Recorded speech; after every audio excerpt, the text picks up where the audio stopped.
Gastric dysphagia occurs when a child has any difficulty with feeding or swallowing. It's what we need for survival, and when it doesn't go well, it can be devastating. There's also another aspect of feeding that a lot of people overlook, and that's the social aspect. Feeding in children can really be a building block for future social interaction and communication.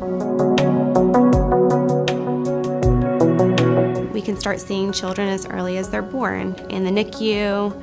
We also have specialty floors at Christiana and also the well baby units. When we see those babies, we're working on their structure, their function, and how they're feeding. And this can be breastfeeding or bottle feeding.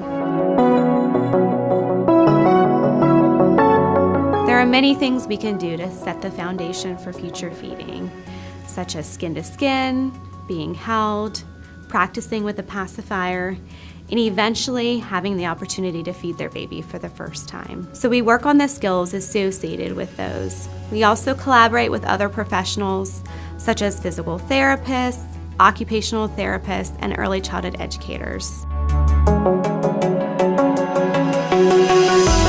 When I see a child drink or eat, I can see what's happening here, but I can't visualize what's happening here. If I'm concerned about a child potentially aspirating, we offer video swallow studies, which allows us to actually see the phases of the swallow and whether or not this child's aspirating. Basically, during an evaluation, we're going to get a thorough case history. We're going to evaluate the child's structure, function, and how they're feeding, eating, and drinking. From there, we'll come up with a treatment plan and things that the family can do.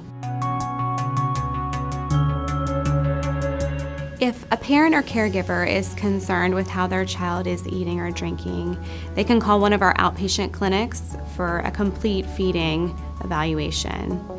They can also contact their pediatrician for a referral to our practice. Collaboration with other professionals is imperative so that we have the best outcome for the child. What makes us unique is our pediatric rehab is fun and energetic, and we work collaboratively and with the families. We have a good time, but we also really do what's best for the child and family and helping them meet their needs.